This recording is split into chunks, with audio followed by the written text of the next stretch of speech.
Hello students, welcome to my YouTube channel maths with Bhavna Dalal. आज की video में हम करेंगे क्लास 10th चैप्टर 4 exercise 4.1 question second. First question हमने पिछली वीडियो में किया था। अब हम सेकंड क्वेश्चन की बात करेंगे। Represent the following situations in the form of quadratic equation. Quadratic equation क्या होती है, मैंने फर्स्ट क्वेश्चन में भी आपको बताया था, जिसको हम A X square plus B X plus C की फॉर्म में लिख सकें, वो क्या होता है क्वाड्रेटिक इक्वेशन। क्वेश्चन सोल्व करने के बाद जब हमारा आंसर फाइंड होता है तो आंसर इस फॉर्म में होना चाहिए। अगर इस फॉर्म में आंसर फाइंड हुआ तो क्वाड्रेटिक इक्वेशन है, अदरवाइज नहीं। हमारे पास क्वेश्चन गिवन है, आओ हम इसको सोल्व करते हैं। The area of a rectangular plot, हमारे पास कोई आयताकार प्लॉट है, उसका जो एरिया है वो कितना है 528 मीटर स्क्वायर। हमें रेक्टेंगुलर प्लॉट का एरिया गिवन है, अभी हम इसको लिख लेते हैं।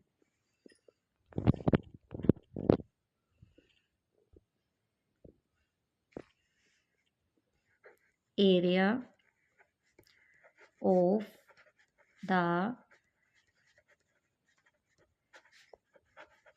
रेक्टेंगुलर प्लॉट कितना है 528 मीटर स्क्वायर। ठीक है, अभी हमें क्या गिवन है, the length of the plot is 1 more than the twice of its breadth. मतलब जो प्लॉट की लंबाई है वो उसकी चौड़ाई के दुगने से एक अधिक है। हम इसकी क्या लेट कर लेते हैं, breadth. Let breadth of the plot. Plot की ब्रेड्थ कितनी मान लेते हैं हम, बी मीटर। ठीक है, तो लेंथ क्या हो जाएगी, लेंथ ऑफ द प्लॉट। देखो क्वेश्चन में क्या गिवन है कि प्लॉट की जो लेंथ है ना वो ब्रेड्थ के दुगने से एक अधिक है। आपको इस बात पे ध्यान देना है, एक अधिक है, twice of the breadth 1 more than.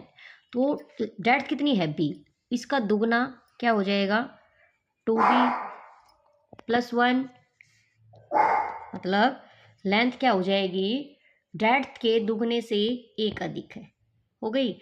अभी हमारे पास लेंथ भी है, ब्रेड्थ भी है, और एरिया का फॉर्मूला क्या होता है, रेक्टेंगुलर प्लॉट का जो एरिया होता है वो होता है लेंथ इनटू ब्रेड्थ। ठीक है, अब एरिया हमें गिवन है कितना है 528। अब लेंथ है हमारे पास 2b प्लस 1, और ब्रेड्थ है हमारे पास b। ठीक है, अभी 528 इज इक्वल टू, अब बी की मल्टीप्लाई एक बार 2b के साथ में करेंगे, एक बार बी की मल्टीप्लाई 1 के साथ में करेंगे, तो ये क्या बन गया 2b स्क्वेयर प्लस b। इसको हम कैसे लिख सकते हैं 2b स्क्वेयर प्लस b। अभी ये इक्वल से ही साइड प्लस में है तो जाके क्या हो जाएगा -528 इज इक्वल टू 0। तो क्या ये क्वाड्रेटिक इक्वेशन है। मैंने बोला था कि A X square plus B X plus C की फॉर्म में जो होगा वो क्वाड्रेटिक इक्वेशन होगा, तो ये हमारे पास क्या है क्वाड्रेटिक इक्वेशन की फॉर्म में है। अभी हम सेकंड क्वेश्चन की बात करते हैं। The product of to consecutive positive integers is 306। दो कंसेक्यूटिव पॉजिटिव इंटीजर, मतलब कंसेक्यूटिव का मतलब होता है जो लगातार नंबर्स होती हैं, जैसे 1 2 2 3 4 5 90 91 है ना, कुछ भी है, मतलब लगातार होंगे दो कंसेक्यूटिव, हमें नहीं पता वो क्या कौन से नंबर हैं, लेकिन उसने बताया है कि द प्रोडक्ट ऑफ दो कंसेक्यूटिव पॉजिटिव इंटीजर हैं और उन दोनों की जो प्रोडक्ट है वो कितनी है 306। We need to find the integer, हमें इंटीजर फाइंड करने हैं। अभी हम लेट कर लेते हैं, लेट द फर्स्ट नंबर हम क्या ले लेते हैं x, then the second number. देखो पॉजिटिव इंटीजर हैं, कंसेक्यूटिव है, कंसेक्यूटिव मीन्स लगातार होंगे। मान लो ये x है तो ये क्या हो जाएगा next x plus 1, means first मान लो 1 है तो 1 में प्लस 1 करेंगे क्या हो जाएगा 2 है, 2 में प्लस 1 करेंगे हो जाएगा 3। ऐसे ही x है तो x प्लस 1, +1 करेंगे तो नेक्स्ट नंबर आ जाएगा।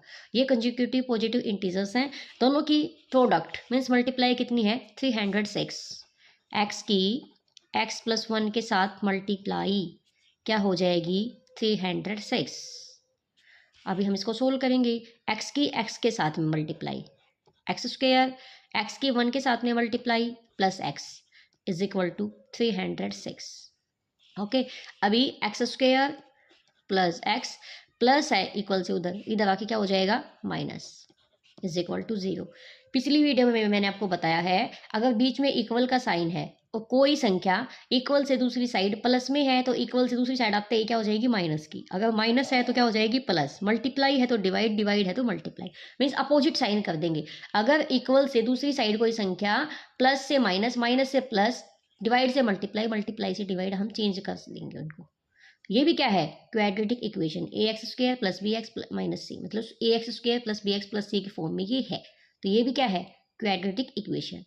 अब हम थर्ड क्वेश्चन की बात करते हैं। थर्ड क्वेश्चन गिवन है Rohan's mother age 26 year older than him, कि रोहन की माँ रोहन से कितने साल बड़ी है 26 साल बड़ी है। The product of their edges, उन दोनों की जो उम्र है उसकी प्रोडक्ट, उसकी मल्टीप्लाई 3 ईयर्स फ्रॉम 3 साल बाद, नाउ विल बी 360, कितनी हो जाएगी 360। We would like to find Rohan's present age, Rohan की प्रेजेंट एज फाइंड करनी है, क्या होगी। लेट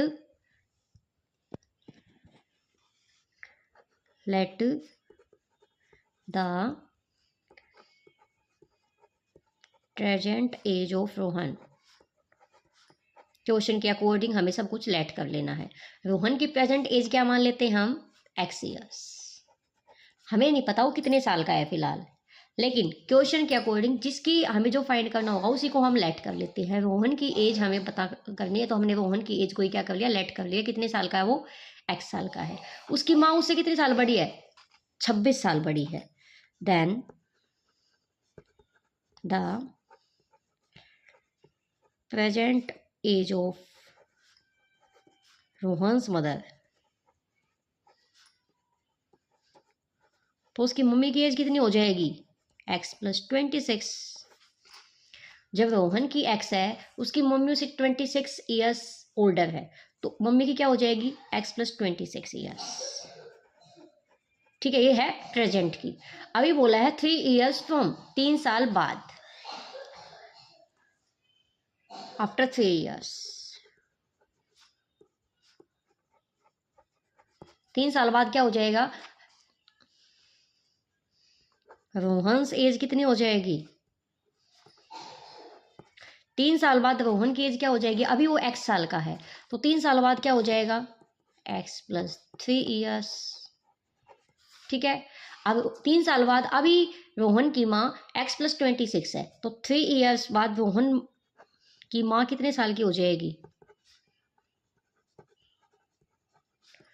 रोहन की मदर की एज कितनी हो, अभी x+26 है तो इसमें +3 और कर देंगे तो 3 साल बाद क्या हो जाएगी x+29, x+29 ईयर्स।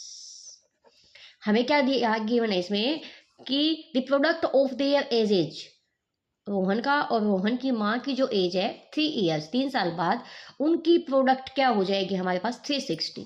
3 साल बाद रोहन की एज क्या है x+3 और रोहन की माँ की x+29 और इनकी मल्टीप्लाई कितनी है 360। अब हम x के साथ में करेंगे क्या हो जाएगा x², x की 29 के साथ में 29x, मतलब एक बार x की इन दोनों के साथ में फिर 3 की इन दोनों के साथ में। ठीक है, अब x की दोनों के साथ में की, अब 3 की करेंगे +3x प्लस 3 9 27 2 3 2 6 और 2 8 87 is equal to 360। x² plus 29x plus 3x 32x, अब ये हो जाएगा +87। अब ये +360 है, इधर आके क्या हो जाएगा -360 इज इक्वल टू 0। अब 360 में से 87 को लेस कर देते हैं, 10 में से 7 गए 3, 15 में से 8 गया 7, 273 x² plus 32x minus 273 is equal to 0।